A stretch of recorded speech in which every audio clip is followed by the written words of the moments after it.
Hello and welcome to a post Cyhawk edition of the Cyclone Insider podcast and live stream. I am Travis Hines. She is Alyssa Hertel of the Des Moines Register. We are coming to you from a completely blacked out Kinnick Stadium, and I say that the lights are off, not that everyone blacked out from the wild finish to this game on Saturday evening. Iowa State a 20-19 victor over the Hawkeyes, getting a 54-yard field goal with 6 seconds remaining from freshman kicker Kyle Conrarty.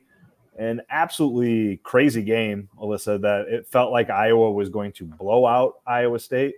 Then it felt like Iowa State was going to blow a number of chances to come back in this game. And then with 6 seconds to go, Iowa State victorious, going to get the Cyhawk trophy, claiming just for the second time in 8 tries this game under Matt Campbell. And really, as I don't even want to say it was crazy, but just as improbable of a finish given where things started from Iowa State to where they finished. Give me your thoughts on how we got from A to B there. Yeah, I think improbable is the right word, especially when you go against Iowa. If you say it came down to defense and kicking, you wouldn't think it was on Iowa State's side.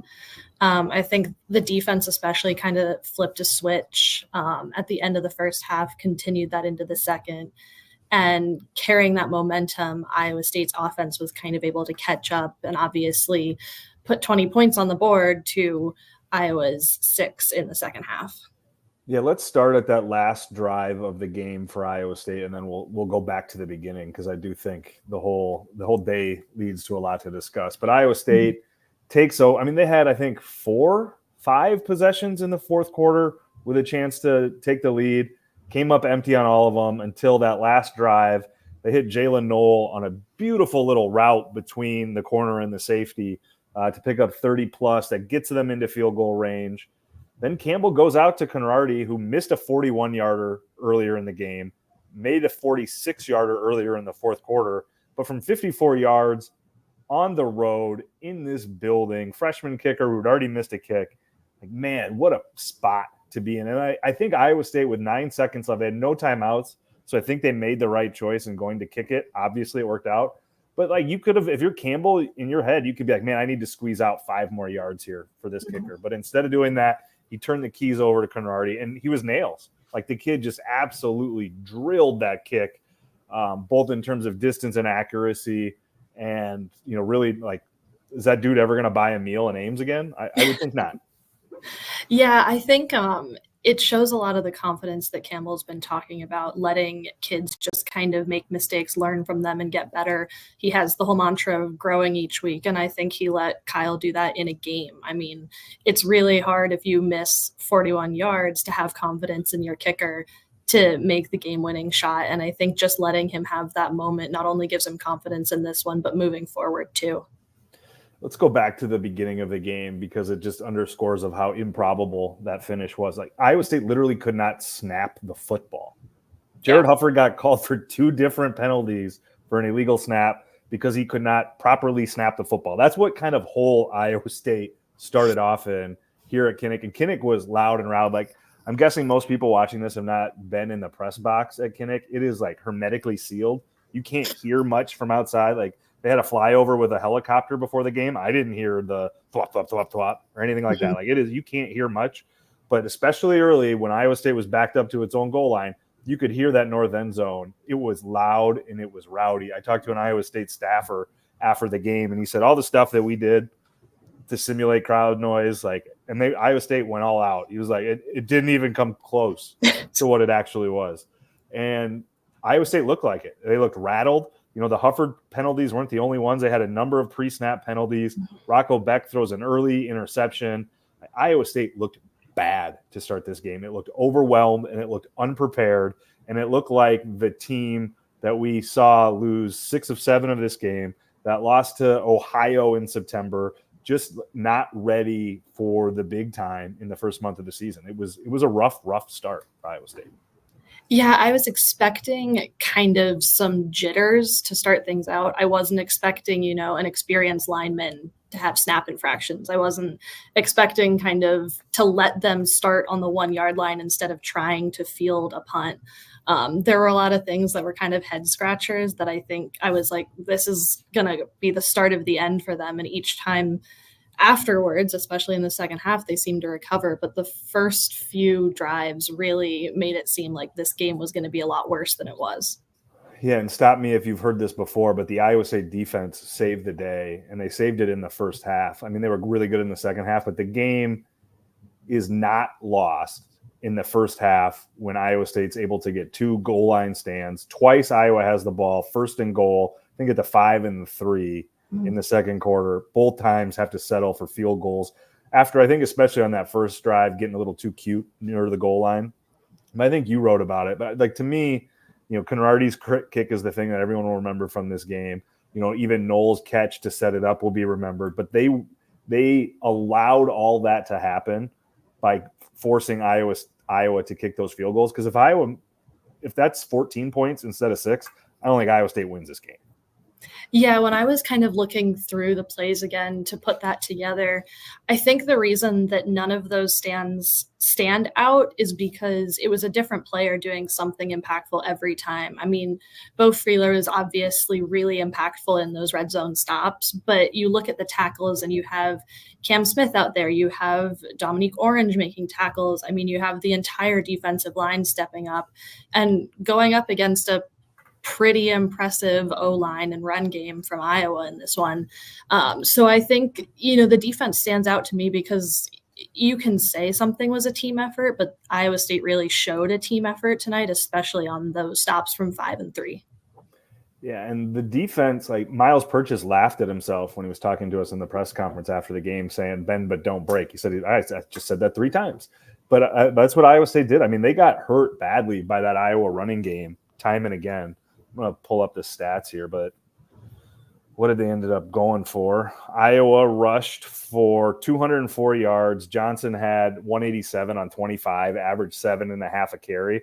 Like John Haycock's not going to be happy about that, but they give up just the 20 points. And again, it could have been a lot worse, I think, especially given the linebacking situation for Iowa State. And Campbell was pretty blunt about it after the game, that they're down 3 starters, essentially, with no McLaughlin, no Caleb Bacon, and Carson Willich tearing his ACL in spring ball. That, these are the 4th, 5th, and 6th linebackers for Iowa State, one of whom, Cale Brazina, made his first career start in his first game as a true freshman in Kinnick Stadium after missing last week's game against North Dakota with an injury.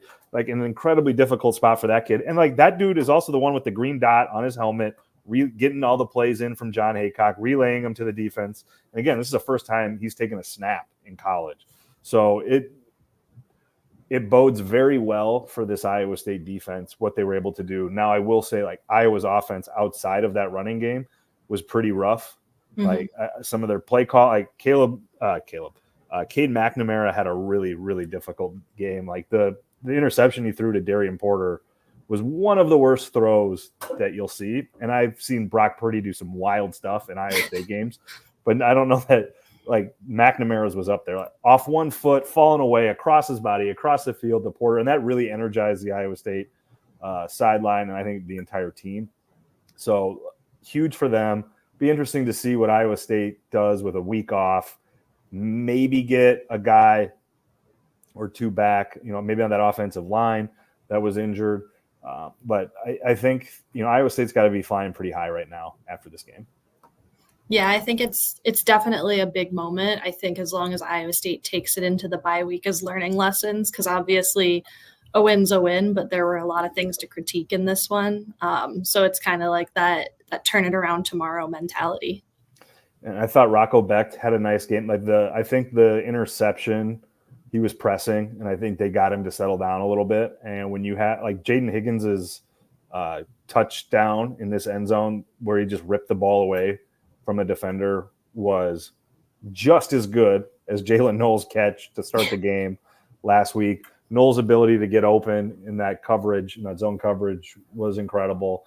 I thought Abu Sama didn't have a huge statistical game, finishing with 58 yards on 17 carries, but I thought you saw a violence in his running and an urgency in his running in the second half that wasn't there in the first half. I think that's hugely important for Iowa State. He didn't have a huge game, but he at least kept that running game honest throughout the second half. And I thought, brought the punishment to Iowa, where Iowa State, I thought, really got out physicaled early and changed that in the second half.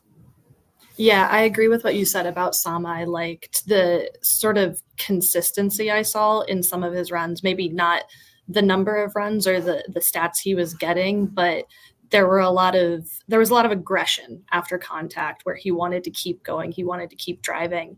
And that needs to continue through the season. I think too, Rocco's interception, he had a pick last year too against Iowa.